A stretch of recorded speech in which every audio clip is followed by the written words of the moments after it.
Hello, Difference Maker, and welcome to IDD Leader, the podcast that's all about helping human service organizations retain and grow their workforce using behavioral science. I'm your host, Nate Beers. Let's dive in. Today, we have a special guest on IDD Leader, and it is Julie Bisi. She is the founder of Artemis Supports in Latrobe, Pennsylvania. But I probably can't do the most thorough introduction, so Julie, why don't you tell us just a little bit about yourself or what brought you into the field to begin with? Hey, Nate. Nice to be here. Thank you for inviting me. What brought me into the field? Well, it was kind of an interesting thing and sort of happenstance. I was working at a law firm in Greensburg and realized that that was so far out of my comfort zone and my space that I didn't last there very long. Okay. But on my way back and forth to that job, I saw a billboard with an advertisement for a program manager at a provider agency. My background at that time was I did have a bachelor's in business management, but I had spent like the last 15 to 20 years teaching, some of it full-time, some of it as a substitute teacher. Okay, like in a school setting. Just in the school setting, yeah. My favorite part of teaching always was working with students who struggled, no matter in what way they struggled.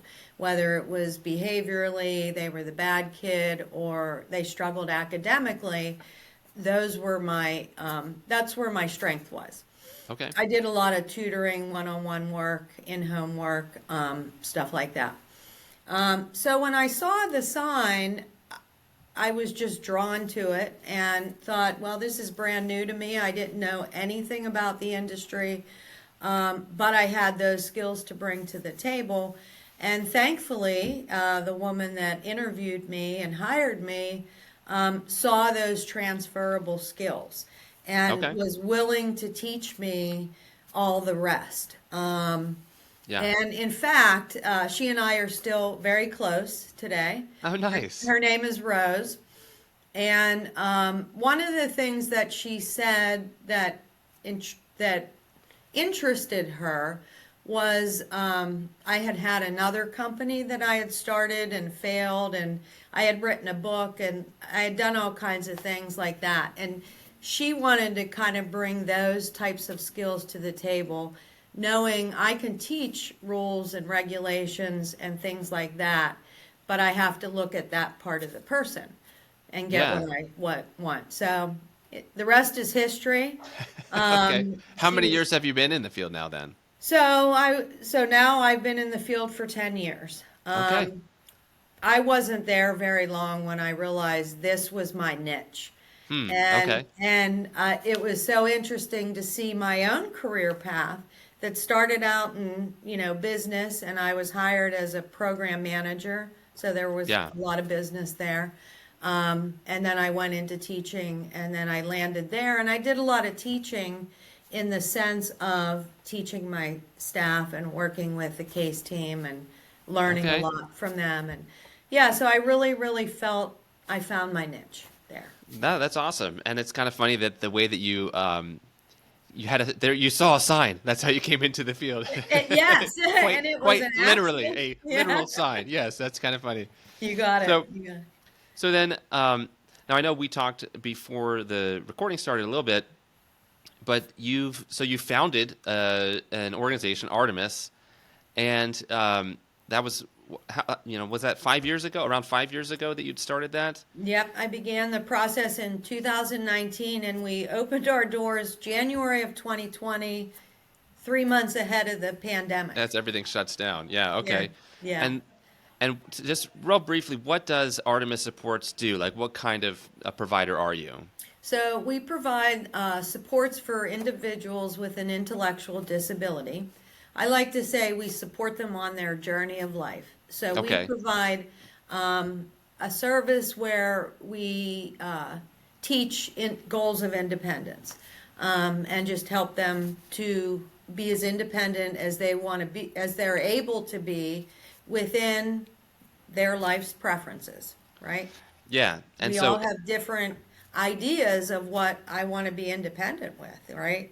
Yeah. So we try to be very, very, very person-centered and things like that. So then we also work under competitive employment. Okay, so So competitive employment, and then with the other one, because most of our listeners are going to be real familiar with waiver funding and all this kind of stuff, even in different states. Um, so, are you doing one-to-one supports in the community or at home, or is this? Do you have we, any day programming, or just give a little clearer picture for Okay, those? so we do one-on-one primarily. We do have a little bit of group, but that's just for one particular activity that these Okay. gentlemen like to do together. So we do one-on-one supports out in the community, Oh, in their nice. home or out in the community. So we have some individuals who live independently, and we have worked really hard with them. They have worked really hard, and we have supported them in really learning how to take care of themselves, take care of their home, not only meet their needs but their desires. We have a lady who is 72 years old. She has lived by herself for an extended period of time, but through working really hard with on her end, she works hard. We support that. She just got a cat the other day. So not only is she taking care of herself successfully, but she now has a cat friend who she's able to take care of. She That's awesome. also That's so never great. worked in her life. She's done a lot of amazing things. She's volunteered. She's lived an amazing life, but she never had a job where she got paid. Yeah. One day she was talking to me and she just out of the blue said, I'd be interested in checking out St. Vincent College and going to work there. 5 seconds later, we're there. You turn it, just turn the wheel, get right over there, huh? Yeah. And she's been working there since July, is so incredibly proud of herself. Wow. Experiences all the things we do of days she doesn't want to go to work, and we talk her through that and Yeah. share our own experiences with her. So yeah, it's pretty cool. So, So that and you said she's 72 years old. she's 72 years And old. is this her first like paid Paid jo job. job? Yeah, this is her Wow. first paid See, that's job. amazing. And Yeah. I mean, that's probably why warm fuzzies, right? Warm fuzzies for all of us. That's part Oh, of what keeps you and me and probably everyone that's listening in this field. Is it's just amazing to see people do something they've never done before, or there's just a lot of neat things like that. yeah, and she's a good example all around because not only have we seen so much growth, she sees it, right? Yeah. We also, we as an agency, whenever we work with an individual, we understand that that encompasses their life, right? Yeah. So anything that we can do to get to know the family, to help the family understand, help us understand, because they teach us so much about, and just seeing her in her element helps us to make sure her life and her preferences are always at the front and center. Does that make sense? Yes. Oh, yeah. You Absolutely. you can't just work with that one individual. There's a whole part of Yeah. it. Yeah. Yeah. Yeah. Yeah. That makes a lot of sense. Yeah. Well, I want to change gears just a little bit. Let's talk for a few minutes about the issues related to staff retention. First of all, how's that been going? Recruiting staff, retaining staff. I mean, you started you were from the ground up, right? You launched this thing right before the pandemic began. Right. But either how is that going currently, or give me a picture of how that's been for you as you've launched, So Artemis. we've had ebbs and flows throughout the 5 years, that's for sure. Okay, yeah. Yeah, I got some information together for you. That is our biggest challenge. And from before I opened my doors, I said our marketing will not have to go towards the individuals who need the support. We have to market to the staff. And if we can meet the needs of the staff and figure out what those needs are and meet them, Yeah. then we ultimately will provide the best services available, right? Yeah, So, sure. the first year that we were in existence, we had a retention rate of 100%. And that was me and three other people. Yeah, Fantastic. so it wasn't just me. Um, and to this day, two of those people are still here, and the other one moved on to pursue her own degrees in the mental health, and she pursued another degree, and then so to me that's a success Yeah, too. because it's almost like it was a launching pad for her Yeah, future 100%. to be Yeah, 100. working directly with individuals, and then she's staying in either the same or very similar field. No, that's wonderful. Yeah, Yeah. and that does bring me to a point. My goal here is not just to have staff at Artemis, right? It's to build a culture Hmm. of people who are as passionate about this work as I am. And Yeah. so that does not mean you work in a provider agency in the IDD arena. There are so many components to human services Yes. altogether. And so yes, being a launching pad is an awesome thing.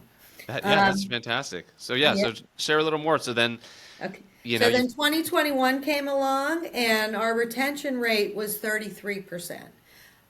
We hired three staff. Um, and then, I'm sorry. We hired three staff, but two people left, not two okay. necessarily from that year. So we now got up to five staff, Right. right? Yeah, yeah, yeah. So Okay. you were still seeing growth, but I mean, turnover happens. It's not like it's gonna not happen, but then yeah. Exactly. But Yeah. And mostly the it sounds like goal. people were sticking with you, and They they are yeah, very much so. 2022 was our most difficult year. okay. We hired six people and lost five people. Okay. And in looking back, the five people that we lost were the new hires. Oh, okay. Interesting year, I think, because what I remember and what I look back on is if you recall, we were kind of coming out of the pandemic and the lockdown had been over for a while, but people were still kind of stuck in that mindset. Yeah.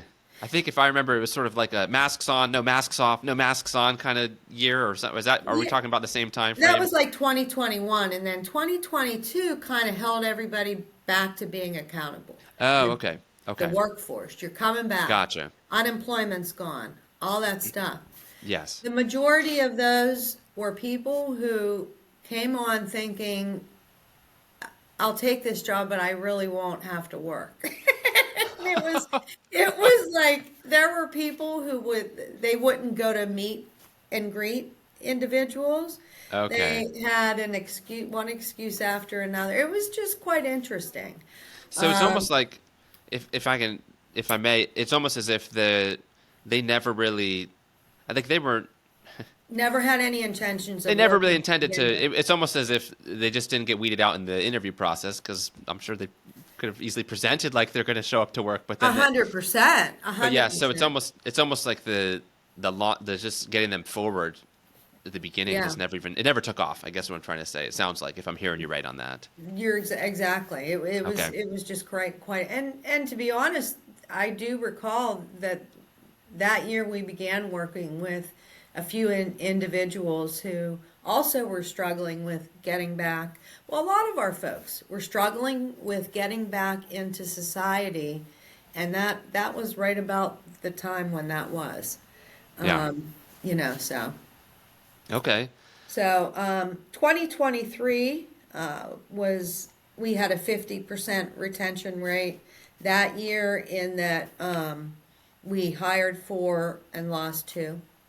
Okay. But that's two out of your whole organization, you're saying, not just. Correct, correct. So, So now we're up to eight staff at that point by the okay. end of 2023 with those coming in and those leaving.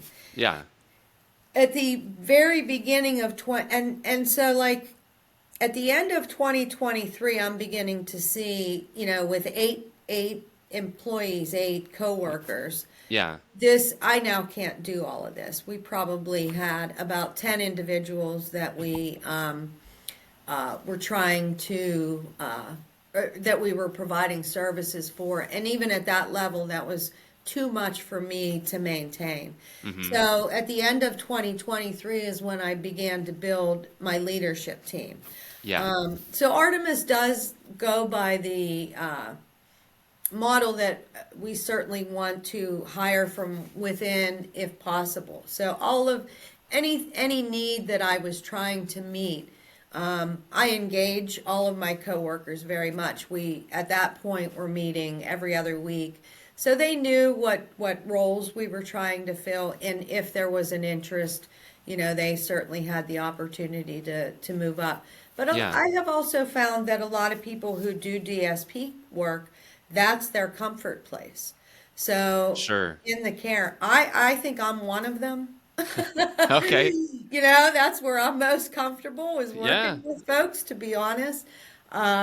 So I think a strategy we have to is how are there ways to help our staff who want to remain in that direct care be recognized and move up in a different way. You don't have to be, a frontline supervisor. You can. There needs to be other opportunities for those that's Yeah. their comfort space. Yeah. Tell me a little bit more about that. So I think that's probably something that a lot of organizations sort of wrestle with of how do we help someone stay engaged? I mean, hopefully they love the client work. So assuming they're sticking around for a while, they probably are at least very comfortable with doing the direct care work. But yeah, tell me more about how what's that look like for you guys, or what What does you mean, like, what are so you doing to try to identify help? Yeah, to try to help them feel like they're still identify their moving skill forward. sets? Yeah, Okay. yeah. Well, I mean, even just things like, okay, so I have certain direct care staff who are extraordinarily talented artistically. Okay. So, right. So, we talk about that when we're together at team meetings, and how can we take that talent and help her benefit other individuals that we support. You might not work with Billy, but maybe Billy wants to do a specific type of art project that his typical staff can't do. Could Yeah. we bring the staff over and her be really excited about sharing her talent and helping that individual grow? So, ideally, the staffing becomes a little bit more about celebrating who each of us are, as well Yeah. as celebrating who each of our individuals are. If Okay. that No, that makes makes a lot of sense. Yeah, if someone can bring this other part of them into the mix, into the equation of their work life, and there's an outlet for that, right, sure, that can be a huge value add for them. right, right. Oh, that's neat. No, that makes sense. Yeah. You had asked about program. Well, no, that's too off topic. You go ahead. Okay. All right. No, we're good. We're good. Um, so what do you think is, I mean, when people come to work with you and with Artemis, they know they're joining kind of this smaller family startup type, organization, which I think in and of itself can have a certain appeal. But let's suppose, I mean, if someone wants to, know everybody, they're going to pick an Artemis as opposed to some of the big names that are out there in our world, in our field. Right. But so kind of maybe that still is part of this answer. But if someone was to choose Artemis, like what you are having a lot of staff stay with your organization from what you've described. Mm-hmm. Why are they staying, or what's special? What's your secret sauce, if you have one? I think a lot of it has to do with transparency.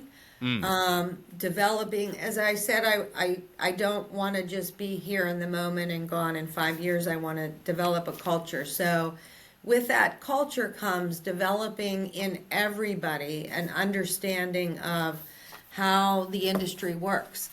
Okay. Where I was before, I would always, and everybody hears conversation, understandably so, by those who provide the direct care. I'm getting paid X amount of dollars. They're getting paid X amount of dollars, Y amount of dollars. Sure. There's a huge gap, and I don't understand why. So Hmm. one of my goals was to help everybody understand those whys, and what goes on behind the scenes. Artemis is set up as a profit sharing company. Oh, okay. Yeah, tell me about that. Yeah, so we talk about as I said, we now meet once a month. We have to get it back just more often. But they know and understand what our expenses are. They know and understand not what each other get paid, but how the model works. And our model, which allows us to work at this stage of the game effectively with enough leadership in place to take care of the day-to-day operation. Yeah.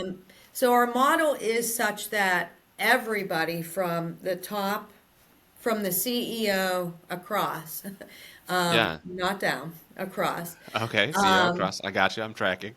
do direct care because that's the focus of our mission, right? Yes. So I do direct care. The directors that I've hired, they spend 25% of their time out in the field Okay. doing direct care. My case team, who oversee and make sure everybody's getting the services they need in the frequency and duration that they should be getting it, right? Yes. They do 50% out in the field. And then, of course, the DSPs do primarily 90 to 95% out in the field, allowing them a comfortable amount of time to do trainings and come in Yeah. and ask questions and perhaps ask for a meeting to sit down and talk about, and get paid for that Right. meeting Right. Right. that they Right. That is. Yeah. requested, Yeah. Yeah. right? Yeah. To help them troubleshoot. It is a great model. We spent the last month, thanks to my new director of financing, proving that that does work. So it works financially, Yeah. but the most important thing is that it keeps us all grounded on who we're here to support and who we're here to serve and why we're here, and never lose sight of that mission Right. that we Sure. have. They struggle to get me out of the field and into the Okay. office, but I think that's my retirement plan. I'll just work with people. Okay. So I guess there's no ivory tower at Artemis. You're not. There's no ivory tower. Yeah. I'm in the basement. Yes. Okay. Okay. Yeah. No, that's really fascinating. I'm super curious, and I imagine others that are listening or watching this are probably curious. Did you did you hear about that model, or how did you come into that model? Like, who if someone's like, "Whoa, this is fascinating," if there's a smaller provider listening and they're kind of wanting to, the profit sharing, and then everybody has, including leadership has direct hours. Did you make it up? Did you hear about it? Did you like? How did you come into that? I made it up. All right. In the 5 years that I worked in this field prior to me, I just spent a lot of time I worked for an amazing company that is large in comparison to me. Yeah. And they do incredible things. There Yeah. is no doubt about that. I consider them a strong partner. And every provider agency that I'm aware of in the county, I'm very curious about how they do things. And I see them as partners.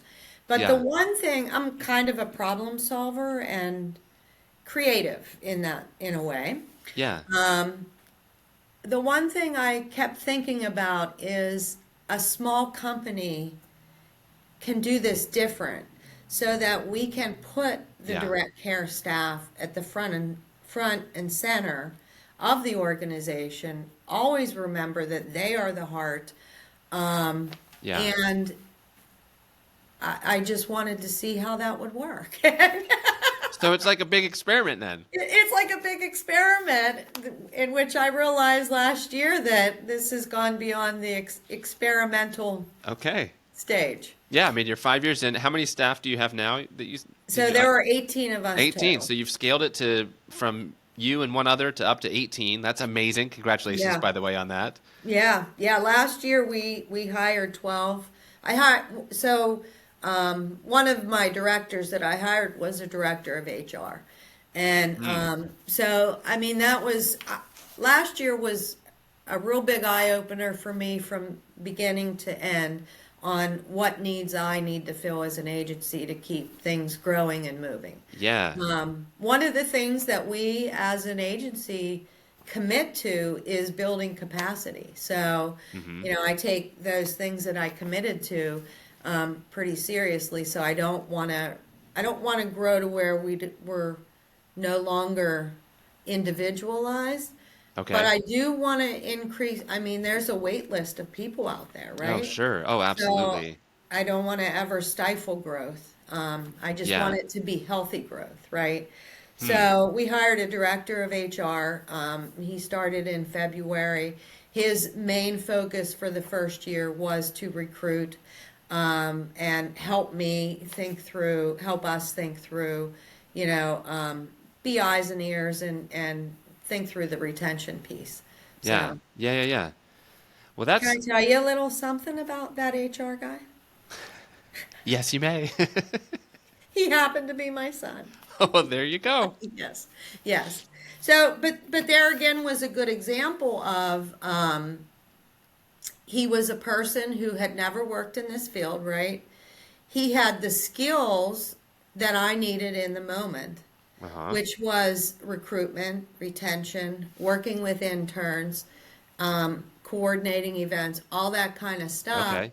He was able to accomplish what was needed. And I was able to give him a year of working in human services. Yeah. And that's, yeah, and taking that with him then, which is really pretty cool. And again, that's your launching, the Yes. Yeah. launching, I see that. That is a recurring theme. I'm seeing that. hmm Yeah. It's not about all about staying here. It's about, Yeah. No, mhm, that's really cool. mhm. And I guess you didn't have to check his references then. I did though. No, I'm just kidding. All right. Um, so I'm gonna wrap it up here pretty soon, but there's a question I definitely want to ask you, and that is, let's suppose that that someone that's kind of in a similar spot as you, they've started up, or maybe they're not even, haven't started an organization, but they just know deep down that that's something they want to do. What's one piece of advice that you'd give yourself or someone in a similar place, yourself 5 years ago or yourself 4 years ago? What's a piece of advice that you'd give them as you've learned, and particularly if you can relate it to staffing or how you built it with this model or anything like that, would be great. But really, you don't have to. You can take that whichever direction you want. What's a piece of advice you'd give them? Um,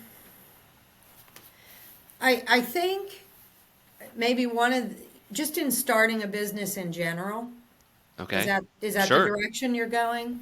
Sure. Well, and specifically if they were doing it in a business in human services. In human services.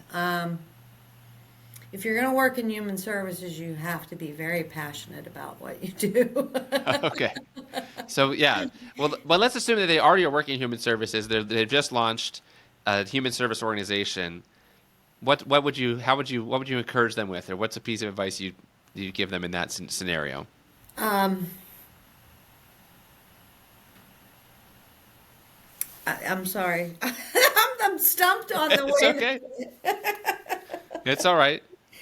What did you wish that you knew What four or do I five wish years, I 4 or 5 knew years ago? What do you wish that 5 you years knew ago? right That then? might be Yeah, the better way to think yeah. about Let's it. do it that way. What do you wish you knew 5 years ago? If I knew anything more, I might not have done it. I love that. I love that answer. So the Yeah, key is follow your blissful ignorance, right? yeah, seriously, I think follow your passion, follow your heart. Treat your employees as your coworkers. Mm, Understand that you're a team. Um, Recognize your own mistakes. That will help them to acknowledge their own.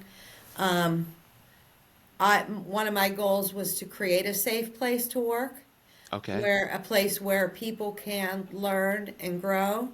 And when we learn and grow, we make mistakes, and we learn and we grow the most from those mistakes, right? Yeah. So it has to be a place where that's okay, but then we move forward in a positive direction. Yeah. Yeah. Did that answer? Oh man, yeah. You went from I don't know to the blissful ignorance, and then you just like spouted off like 5 or 6 really amazing pieces of advice as far as how to interact with people, learning, growing, owning mistakes, or Yeah. like I don't. Wow, I'm gonna have to replay this for myself so I can get those down because you just nailed it on that one. But no, that's phenomenal. I think that could be really helpful for someone. Great. And listen, I wanted to ask you if someone wants to learn more, where can they learn more? Or I mean, not to put you on the spot here, but if Yeah. someone wanted to reach out to you and find out about, wait, this model, like I never heard of it. You just sort of came up with it or whatever. If someone wants to reach out to you about that, or they just want to learn more about Artemis, where should they go on the web? Like, what's So we the? do have a website, artemissupports.com. Okay, that's pretty easy. ArtemisSupports.com. Okay. Right. We have a Facebook page. And Um, is there a way to do a contact button on the website to get yeah, get a yeah, hold of you? yes. Yes, there is. And it goes right to my email. So that's Okay, a great perfect. way. And we'll just keep it Okay. simple. So Yeah, yeah. if someone wants to reach out, they just go to Supports.com. artemissupports.com, not .org. It's a Not .com. .org. Okay. I'm not All a right. nonprofit. That's right, because the profit sharing. Right. So .com. Yep. No, that's great. Awesome. Well, if I was thinking about launching an agency and I heard this interview, I'd be so excited to hear someone else that's done it and has done it recently. That it's not just a distant memory of. It's great to hear about the success stories when someone's so far removed from it, but you made it a long ways, but it's still fresh enough that you've got It's a lot so of fresh. Yeah. a lot of fresh I wisdom. had that big eye opener this year. Okay. Last year where this has gone really far beyond me and we have Yeah. to make sure. Yeah. Yeah. Yeah, needing that. Okay.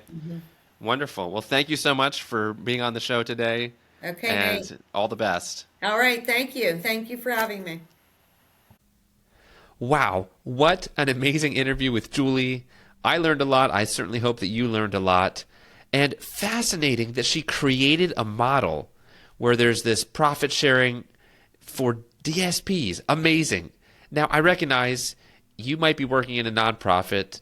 You might not be. You might be in a for-profit.